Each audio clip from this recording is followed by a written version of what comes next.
Salam. Uzun müddət sonra YouTube platformasında olduğum üçün çox xoşbəxtəm. Sizlərlə bir yerdə olduğum üçün də aşırı çox xoşbəxtəm. Ağlımda çox maraqlı bir mövzu var. Hər bir insan kimi təbii ki, mənim də overthinking saatim olur. Və düşündüm ki, why not? Niyə bu mövzunu sizlərlə bölüşməyim, niyə müzakirə eləməyək? Mövzumuz həyatımızdan gedən insanların yasını tutmaqdır. Və bunun bərabərində həmçinin özümüzün də dəyişməyimiz, özümüzün də yeni mən olmağımızın yasını tutmaqdır. Ümumiyyətlə, mən düşünürəm ki, həyatımızda yaşadığımız bəzi hadisələrin ümumilikdə yasını çox ağır sözdür, qəmini tutmaq lazımdır.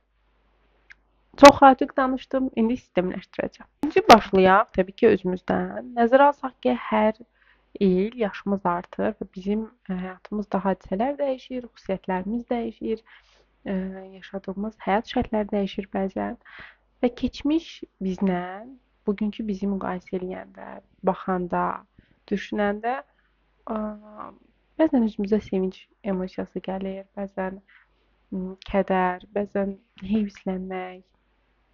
Hansı ki, bu yaşadığımız hadisələrdir. Gələcək daha mı gözəldir? Kimə görə, nəyə görə? Amma insan baxanda keşke uşaqlığıma qayıdardım, keşke keçən il belə olmuşdu, bu il daha yaxşıdır və s. kimi müqayisələr eləyə bilir. Lakin bəzi yaş dövrləri var ki, bizim həyatımızda xüsusi, daha çox dəyişim olur. Məsələn, buna deyirik 3 yaş böhranı, yeniyetməlik böhranı, gənclik böhranı və s. Hansı ki, 25-dən sonra da daha olgunlaşma dövründə insanların və daha düzgün qərar vermə yaşıdır. Bu məsələnin bir qismi. İndi gəlirik məsələnin digər bir qisminə. İstənilən yaş dövründə və istənilən həyat, yəni zaman kəsiyində həyatımızdan kimlərsə çıxır. Bəs bu insanlar bizə təsir eləmirmi? Təbii ki, eləyir. Bəzən çox yaxın rəfiqəmiz ola bilir, hansı ki, çox uzun müddətli münasibət var, amma bir yerdən sonra münasibət kəsilir. Bəziləri sevdiyimiz insanlar olur, onlarla, yəni bizim şəxsi partnyorumuz olur. Həmin insanla çox yaxşı zaman keçirdirik, amma bir müddət sonra həyatımızdan çıxır. Həmin insanların yası tutulmalıdırmı? Mən ümumiyyətlə emosiya və hisslərə çox önəm verən bir insanam. Nə qədər həyatınızdan sakit, nə qədər dostcasına sağollaşıb bir-birinizin həyatınızdan çıxsanız olsanız belə, söhbət həm rəfiqədən gedir, həm partnyordan gedir. İçinizdə qalan o heyfsilənmək, təəssüf, kədər, ondan sonra xəyal qırıqlığı, frustrasiya, psixologiyada frustrasiyadır. O proseslər yaşanır. Və ümumilikdə nəzərə alsaq ki, yasın 5 evrəsi var, yəni mərhələsi var. Onlar bir-bir yaşanmalıdır. Bu da məsələnin digər bir qismi.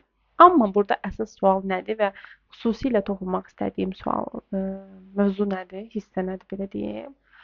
Niyə hər dəfə eyni insanları tapıram?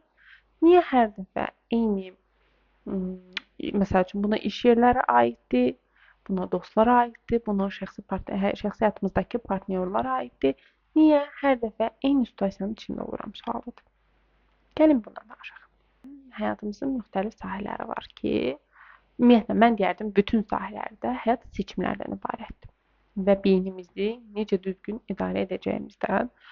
Yox, təbii ki, söhbət burada manifestdən, kainata enerji göndərməkdən, istəməkdən getmir. İstəmək lazımdır. Xəyal eləmək də lazımdır. Bu da beynin bir funksiyasıdır. Amma çalışmaq daha çox lazımdır. İndi gəlin sxemlərimizi analiz edək. Başlayaq iş həyatından, professional həyatdan, şəxsi həyatdan və dostluq münasibətlərindən. Hər dəfə eyni iş yerinə, eyni toksik deyək də, mühitdə daxil olmaq. Bu sadəcə bir dost görüşləri, tədbirlər də aid ola bilər ki, hər dəfə toksik münasibətlərin və mühitlərin içində olursan. Okey, yaxşı. Bəs bu nədən asılıdır və necə dəyişə bilərik? Adətən bu kimi hallar yaşandığı zaman bunun kökü bizim sxemlərimizdən asılı olur. Hansı ki, qəbul edilmə istəyi ola bilər.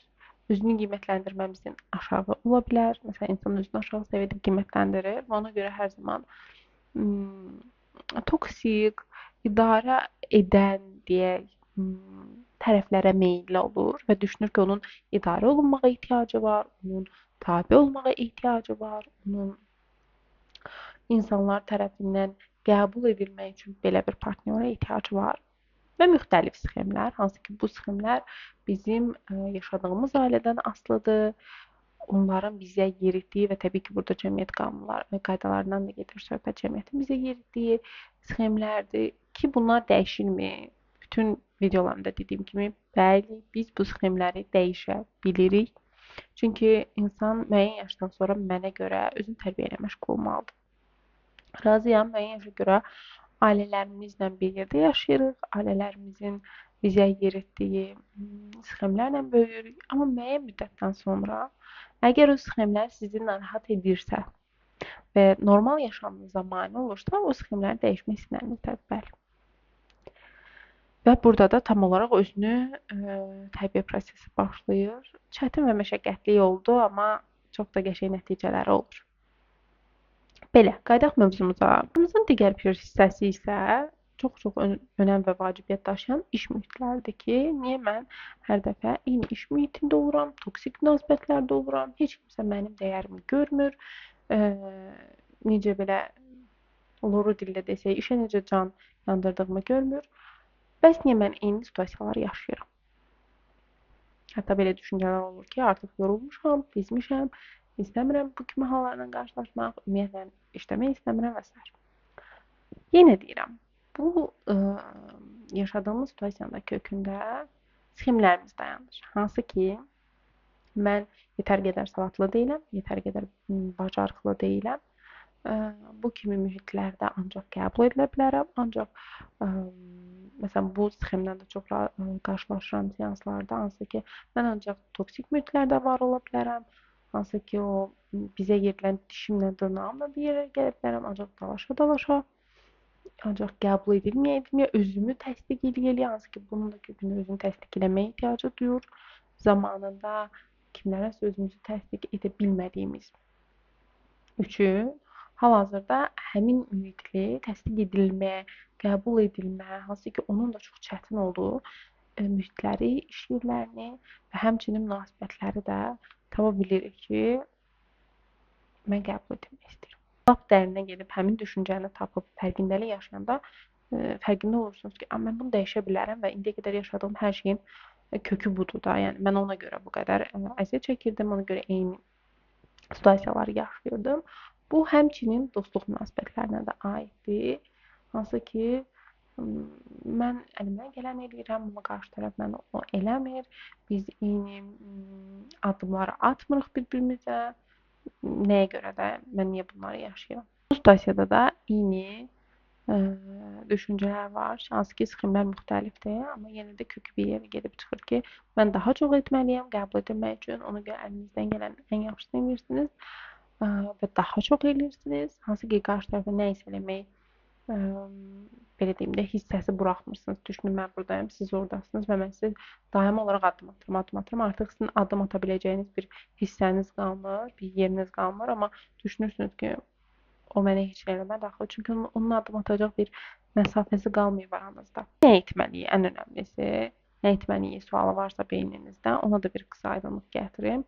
Nə edə bilərsiniz? Özünüzü analiz. Psixologiyanın ən çox sevdiyim, danışanlarımla həyata keçirdiyim terapiyasına çox faydasını gördüyü yazmaq metodikası və Sokratik sorğulama.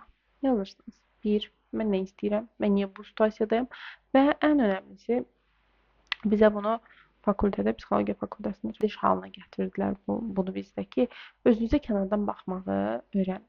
Məsələn, bizim 3 dənə mənimiz var. Sosial mən, ideal mən, real mən. Hansı ki, real bizim hal-hazırda var olan mənimizdir. İdeal mən bizim arzuladığımız mənimizdir. Sosial mən isə insanların gördükləridir. Onlardan çıxış eləyərək kənardan özünüzə baxın. Sosial məniniz necədir? İdealda necə olmaq istəyirsiniz? Və əslində bugün siz hansı kimliyə məxsussunuz? Sizin hansı vərdişləriniz, hansı resurslarınız var? Və bu sxemlər sizin həyatınıza necə təsir eləyir? Dəyişsəniz necə təsir eləyəcək? Görüşərik.